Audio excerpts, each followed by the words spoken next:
everybody, welcome back to the Grognards Corner, and this is Devin, and we're sitting down at the computer, and we've returned to NATO, Nukes and Nazis. And I do want to apologize that it took me a couple, 3 weeks to get back to doing our playthrough of NATO, Nukes and Nazis.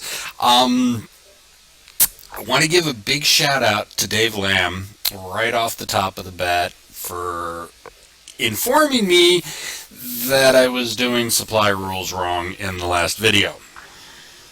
Thanks, Dave. Everybody knows I hate supply. Not a big fan of it. And when I kind of got informed, most politely by Dave, that I was doing supply wrong again, it kind of took a lot of the wind out of my sails, and I needed to step back and, take a break a little bit from it. Dave is a great guy. I've known him cursory for probably close to a decade now. He was the man who converted my Advanced Tobruk System module that I designed for Critical Hit Incorporated into the Advanced Squad Leader System. My knowledge of ASL at the time was very, very weak, and Dave was polite enough to take on the project of converting my module from ATS to ASL, and we exchange emails back and forth. And I've always liked Dave. Dave's always been a very polite, very cordial, very nice guy, very knowledgeable. And I don't think I've ever really properly thanked him real well for doing that, because I know he catches a lot of shit for doing work for Critical Hit, as well a lot of us who've done design work for Critical Hit. But Dave is a great guy. Dave, thanks for pointing out my ineptitude in the supply rules, and thanks for pointing out my ineptitude in the supply rules. Anyways, I'm kidding. So we had to go in, and I've done some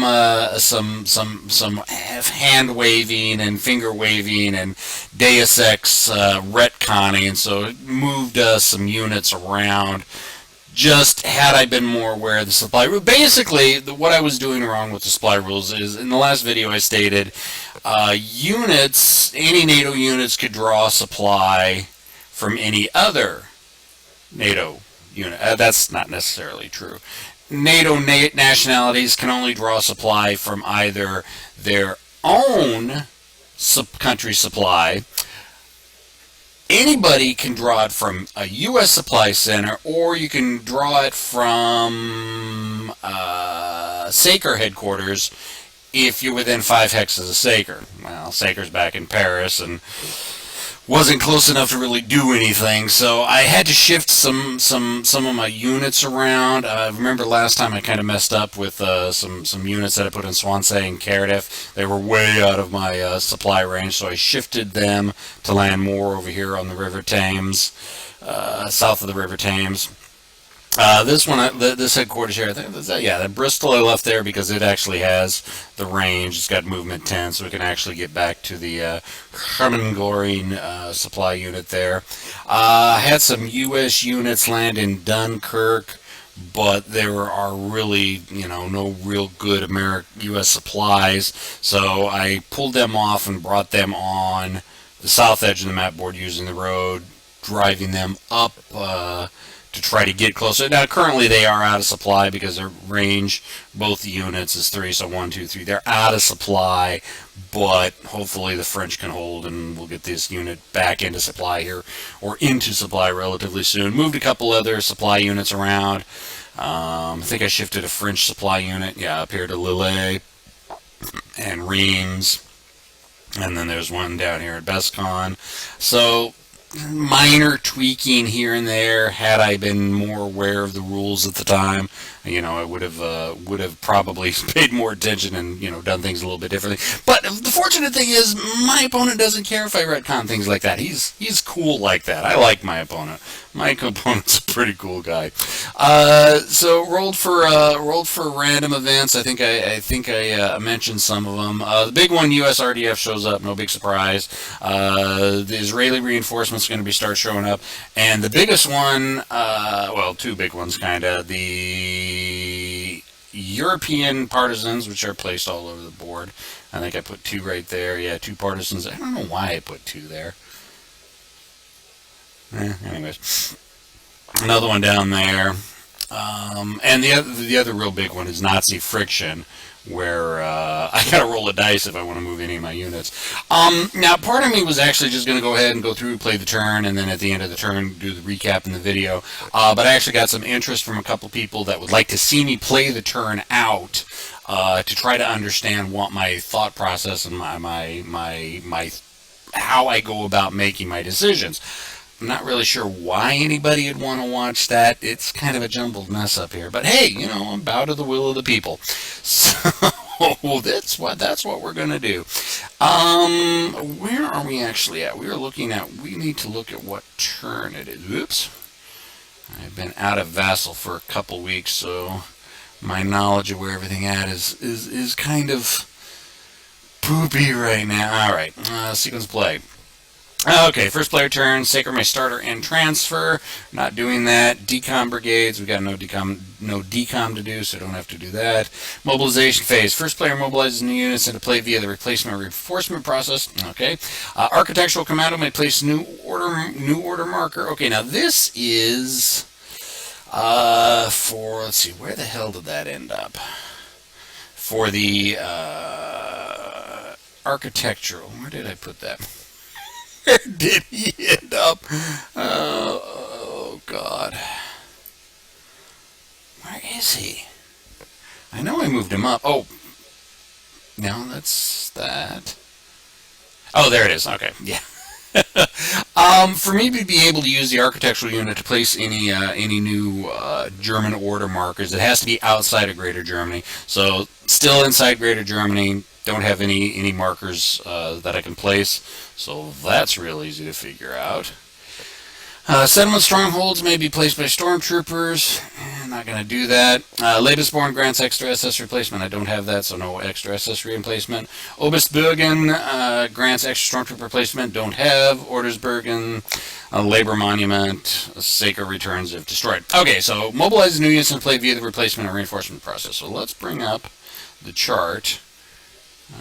Actually, it's right here. Replacements. We are at the second turn. We're doing the campaign game, which is scenario 4. Wehrmacht gets 3, SS gets 3, and I get 2 air units back.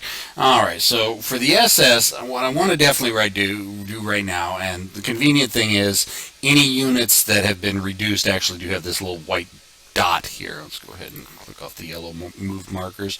So basically, the SS are going to reinforce the 3 Panzer Corps that took beatings last turn. Now for the Wehrmacht, let's go ahead and take a look. The Wehrmacht didn't take many heavy casualties, so okay, so there's mechanized infantry, Panzergrenadier. So let's go ahead and flip that back up to full.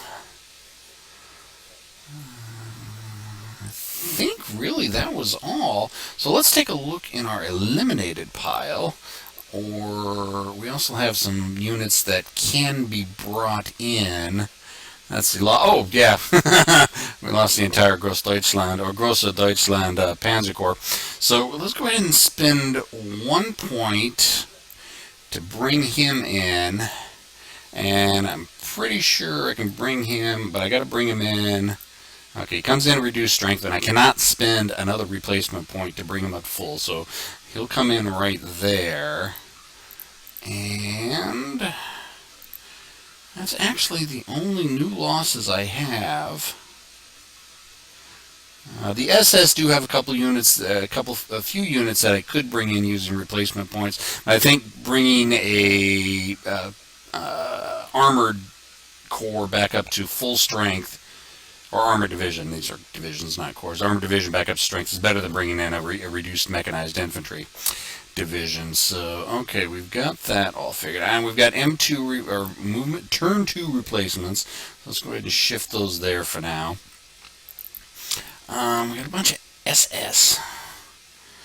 Oh God, I should probably actually really check where we've reinforcements come into play. This is the other thing I was worried about doing this, is like, oh, I'm going to be checking rules a lot. But, well, you know what? Y'all like watching me because I make mistakes all the time, so I'm okay with that. Mobilization, page 9. Mobilization, entry of reinforcement units. Units enter along a map edge, entering along of, okay. Nazi ground forcements. Nazi enter by being placed in any Nazi-controlled city in Greater Germany. Okay, well, that's easy enough. So, any city I want. All right, well, we're going to keep the schism between the SS and the Wehrmacht. Let's go ahead and put him there because it's a SS unit operate as kind of military police for the German side, and they can actually go after commando units. So let's go ahead and put those there. I really don't have any other close cities down here. Does it say can I bring them all in on one city as long as I don't violate? Yeah, I suppose I can put them all in as long as I don't violate stacking limits. So let's go ahead and put a stormtrooper there, stormtrooper there, stormtrooper there. All right, we got a huge old big stack of Germans. Well, most are Wehrmacht. Actually, just one Panzer Grenadier. You know what? Let's go ahead and put them right there. And there are a bunch of these frontier units. Let's just kind of scatter them out just to keep NATO honest and at least not really any major threats yet, but just to keep them on. Oh, and one other thing Dave pointed out, Italy. Yeah, I was saying that they might not enter the war due to random. Yeah, they can enter the war due to random events. FML. Oh well, I'm committed. Hopefully we don't roll poorly and Italy doesn't enter the war. So. There's the replacements and reinforcement. Oh, there was also some air step losses. Oops, wrong one. Air step losses. Yeah, 2 air steps. But I don't believe... yeah, everything's all good on that. And yeah, I don't... Okay, so that's all for the reinforcements and replacements phase. So, what do we have next?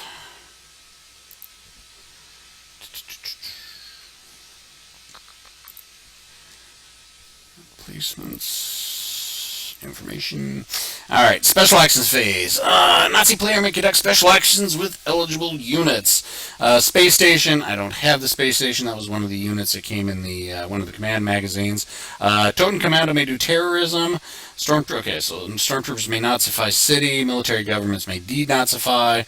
Special ops partisans do subversion, psyops, agit pop, uprisings, yada yada yada. Okay, so let's go ahead and start off with the Beidermeinhof Toten Commando. They're right there. So let's go ahead and take a look at the combat chart for that. We're going to go ahead and roll that real quick. Let's see. Special actions. So, we got, where are they? Toten Commando. So we're going to roll a d6 on an A. Which one is that one? Roll a die lower on a 5 or 6. Roll a die increase. All right, so let's roll a die real quick. 1. Wonderful. So that's an A, which is roll 1 die, lower the political index, that number of points, and eliminate the Toten Commando of any NATO ground units. No NATO ground units were there. Unfortunately, their terrorism, their bombing in London did not really go over that well, and London is giving them Brits are giving them the stiff upper lip and not really caring. Oh, come on. I thought it was... Where is it? There it is. Not really caring that the biter mine hosts are trying to kill him. So roll a d6, so it goes down 3. 1, 2, 3. So we're at 70 political index. Not good. So now we have commando and partisans. All right, we've got those commandos there. We've got a partisan there. Let's go ahead and roll that because I want to do an uprising there. So partisans doing an uprising. I rolled a 1, which is an A. Eliminate the partisans of any enemy non-underground units in the attempted uprising X. Non-underground, because underground units have got the parentheses around them. So they are eliminated. And this commando units are still there. So you know what? They're going to go ahead and try to raise another group of partisans. So that would be, what is that? That's not agit pop, subversion. So we're going to roll on the subversion table. Commandos doing subversion. So it's a 1. Jeez, my dice rolls again.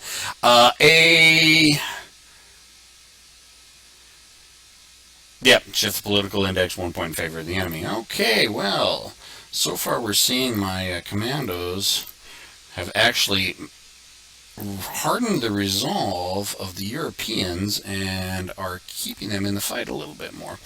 We've got a Fallschirmjäger down here, so let's go ahead and do a subversion there.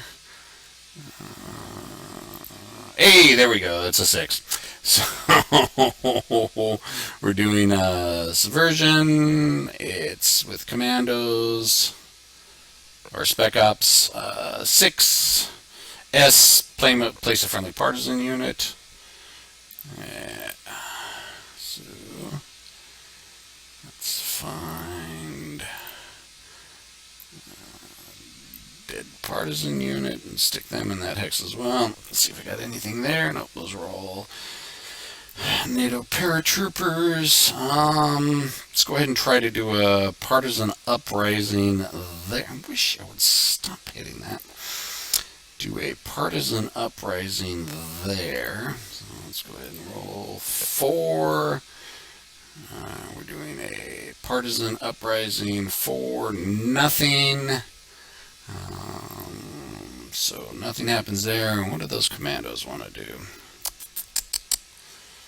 What do those commandos want to do?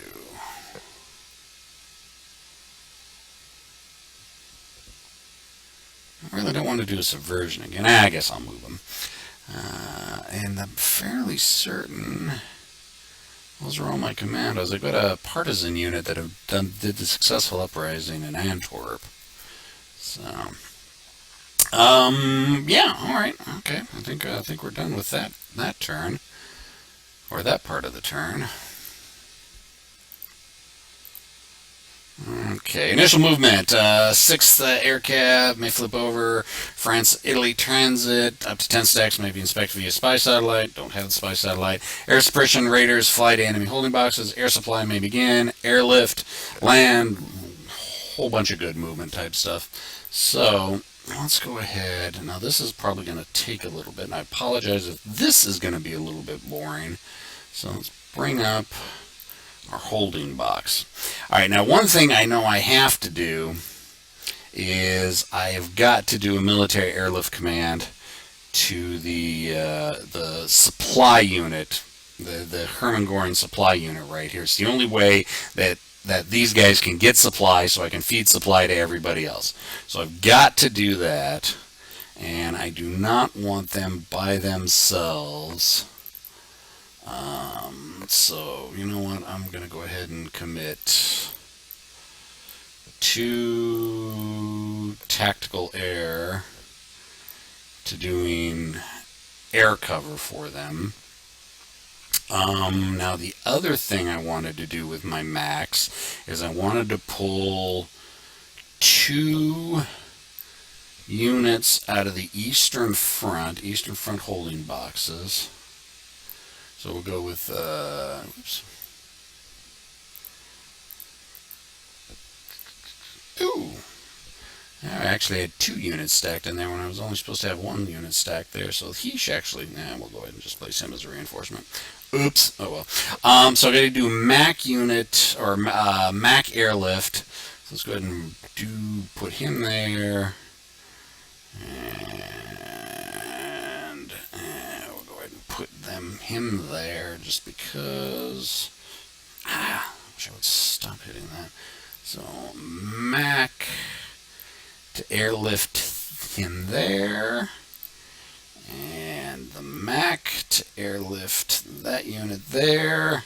And again, since I really don't want any interception, go ahead and throw a couple air units.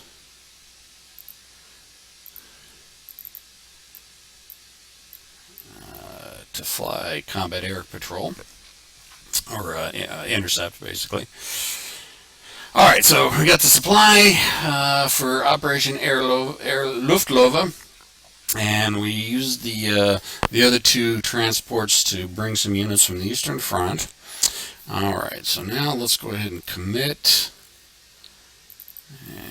all of these guys. We really don't want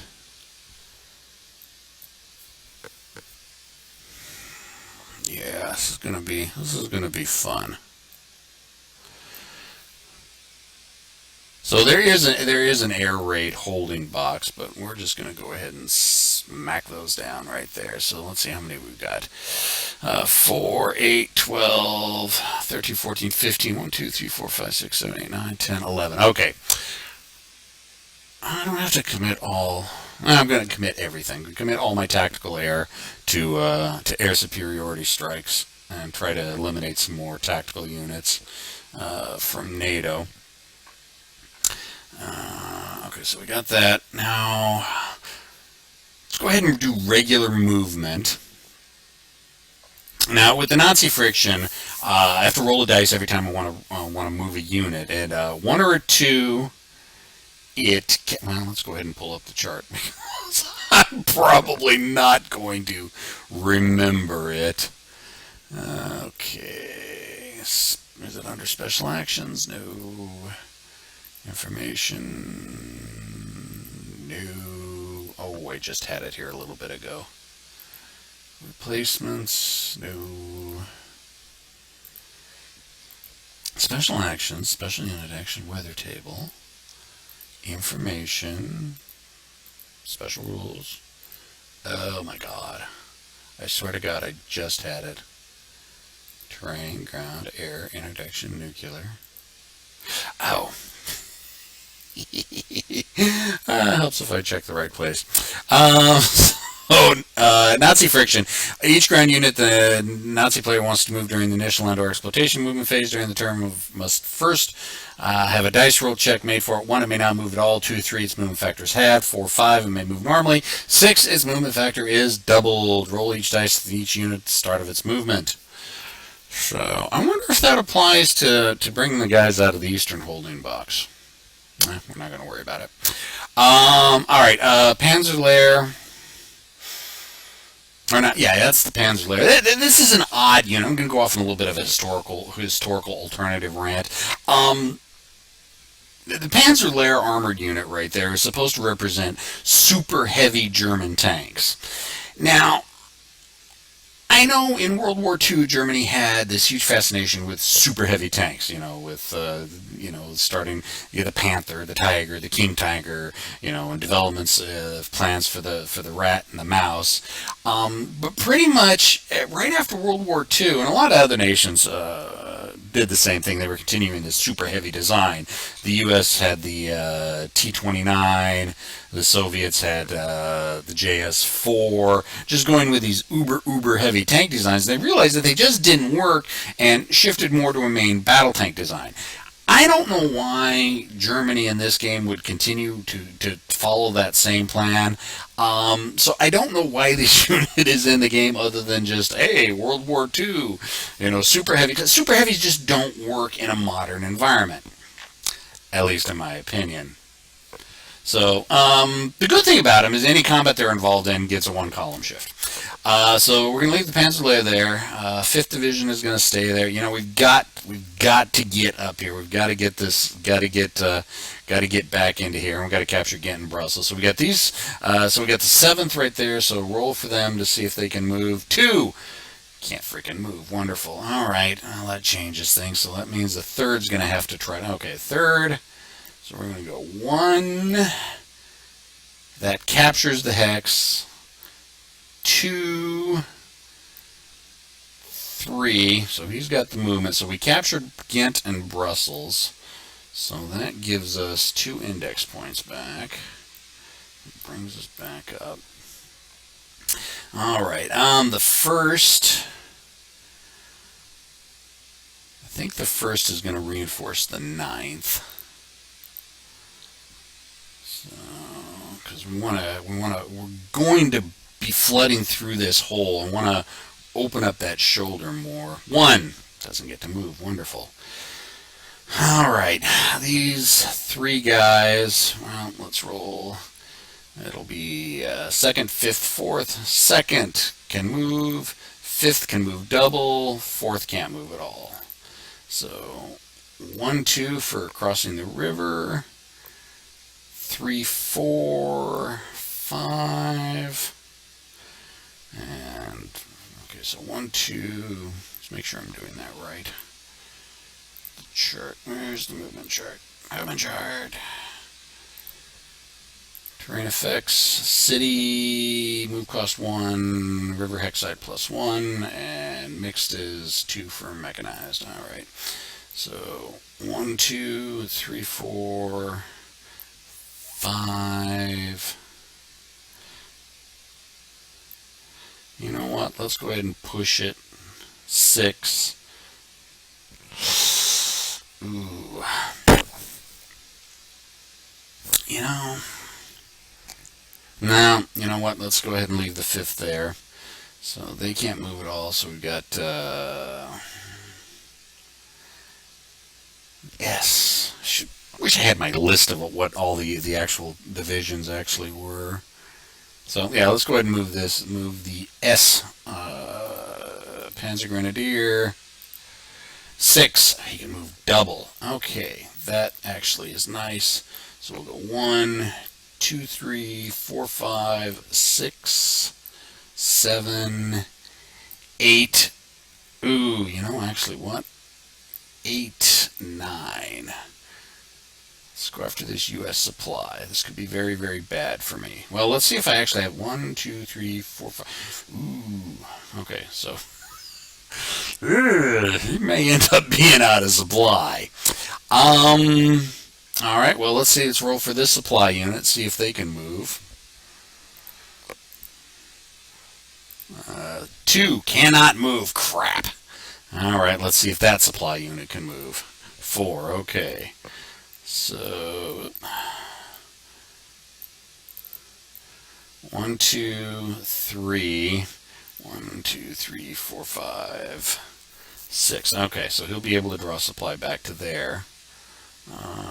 Yeah, let's move these guys. Let's try to move these guys too. So that supply unit, we're going to move them up a little bit. 2 cannot move. Crap. All right, the SS unit, I'm just putting that there to the side for a little bit. 3 he can move. So 1, 2.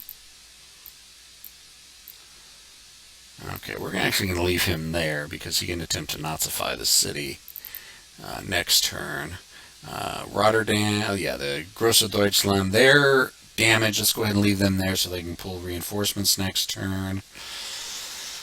Alright, so 1st, and then the Verderhalte and Clausewitz divisions. So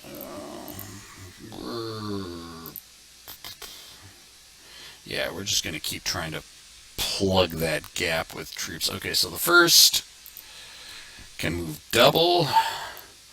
1, 2, 3, 4, 5, 6. Yeah, that's the thing. The no zone of control.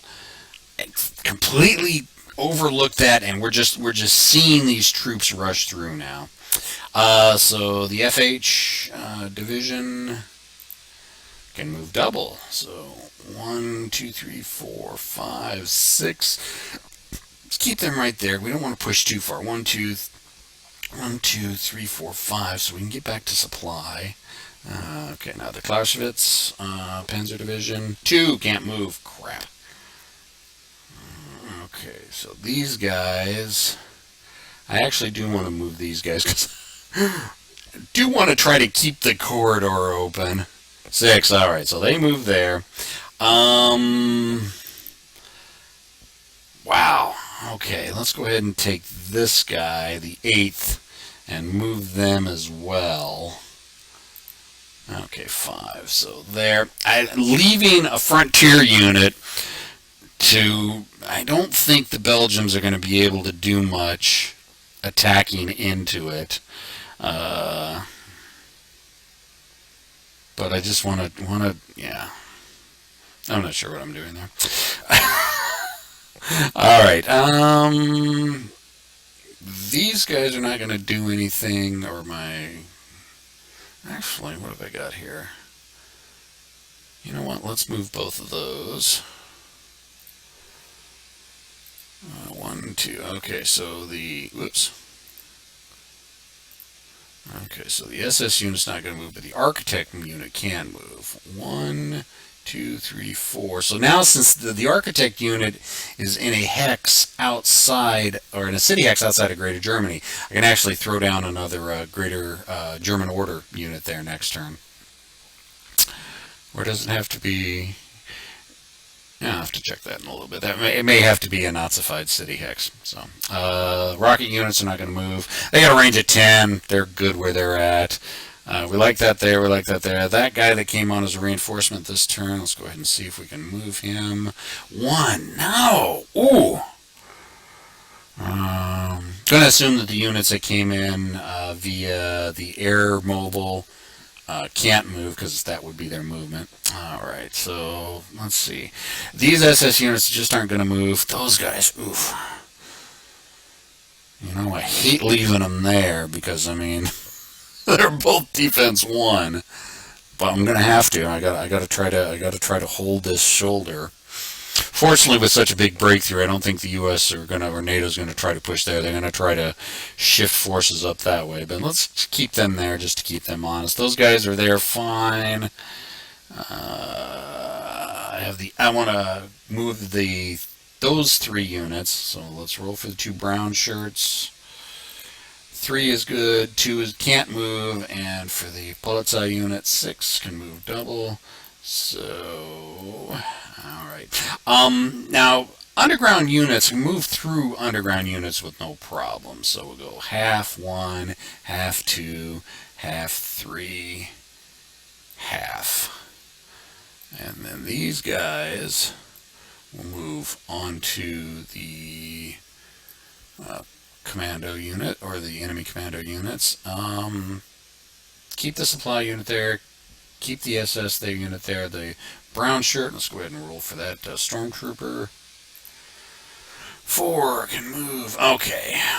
1 half. 1, 2, 3. Or no, 2, because that's an infantry unit. 4. Okay, so that at least gives us a little buffering there to hold on.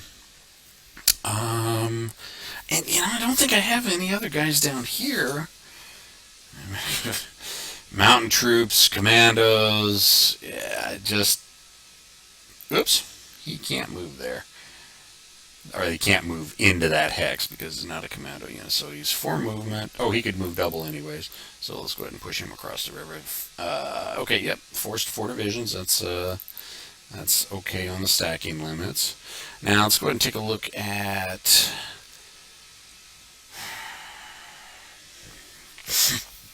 You know what? These guys holding the line, they're fine, and those guys there for the supplies. But we got these guys. We got all these little level 1s all over the place. So let's go ahead and move him there, because that's going to be 6 to 1. That's actually pretty damn good odds. Probably my mistake for leaving them scattered like that. I'm going to have to recondense or do something with them. Okay, other than that, what we've got is the rest of our air units to throw down. Okay, what do we got? We've got 1, 2, 3, 4, 5, 6, 7 helicopter units. And just because I like doing things kind of a purist way, since these are SS helicopter units, let's go ahead and commit them to SS attacks. It's going to be a tough nut to crack. We want that one. That's going to be 10 to 3, 3 to 1. Yeah, 1, 2. Okay, so 8 plus 2 is 10 to 3. It's going to be 3 to 1 odds. 2 to 1, 1 to 1 for this. Okay, I'm going to have to check. I forgot. Rivers.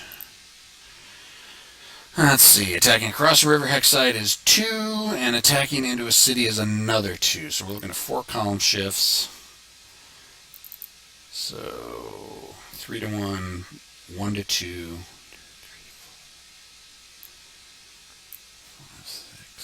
You know, we really want it. We've got a grand total of 4 air units that we can throw there, so we're going to go ahead and dump all them there.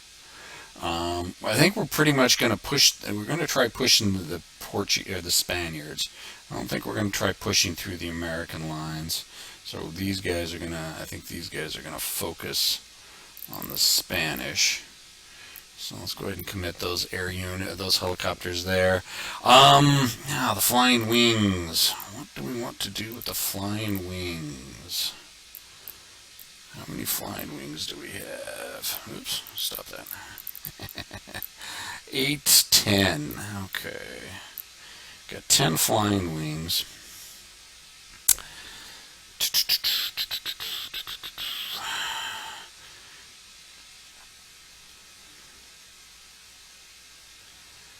I'm going to be doing a lot of hurt on those guys up there. We don't like this hex. We definitely, so we got 15 to 8. Yeah. That's 1 to 1. Could commit those guys. Well, we got to try to break those guys. Everything else, you know what, let's go 3 onto there, and 3 onto there. Is it going to work? I have no idea. But we definitely need to break open this hole a little bit more, and if we can collapse this other other flank over here, it'll give us a straight shot to, you know, Dunkirk, Calais, more sweet, sweet victory points. So that's going to be it for movement, and I believe next is second player air reaction phase. All right. This is where it's going to be a little bit interesting, because now the NATO forces can, oh, come on, can commit. Okay, well, basically, all of their attack is going to have to go after the attack that's hitting them right now. Oh, you know what? I messed up. These guys should have come over from last turn. Okay, so we got 3 more. So I'm going to have to pull some tactical... Well, which is fine, because, you know, I don't think, you know, the NATO forces are going to be getting any air supremacy fighters in the air. Oh, come on.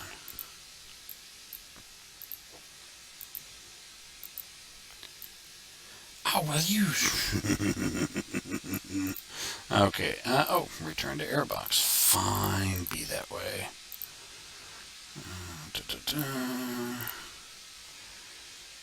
Nazi air holding box. We'll go ahead and commit it. that there. Now, I could use the strategic bombers, fighter bombers, for air intercept, but their value is only a 1. I'm not really sure, and I've got, lots of stacks of stuff. Yeah, and then of course the military lift command, transports aren't going to be able to do jack, and helicopters can't do anything. So, I could commit the strategic to try to do some type of air intercept, but with a 1, again, no, it's just not worth it. So, yeah, we're gonna be looking at a bunch of stacks fighting against each other, and the way the forums say to do it, let's see how many you got. 4, 8. Is to stack them up in groups of 4. Now, the way the rule's written, it's a 1-for-1, but it's also kind of a little bit vague. So they say just go ahead to stack them up in stacks of 4 for air-to-air defense. You know what? We've actually ran pretty long, probably more than the half hour at least. I'm going to go ahead and do the dice rolling and everything off camera, because that's going to take a while, and that's probably even going to take longer than what I've already gone through so far. So basically, we're going to go ahead and put this on pause, and I will go ahead and do the combats and get everything figured out, and when we come back, we'll see how things have gone. Thanks for watching, everybody. I'm not sure if everybody kind of liked this way of doing it, and if you've actually suffered through the entire video and made it to this point, I love you, because I'm not sure I could do this sitting watching through. But, a couple of people have said they really wanted to see my thought process behind it. I may continue doing it this way. It all depends on what everybody says. But, there we go. Working on the middle of turn 2, NATO, Nukes and Nazis. I'll talk to everybody later. Bye.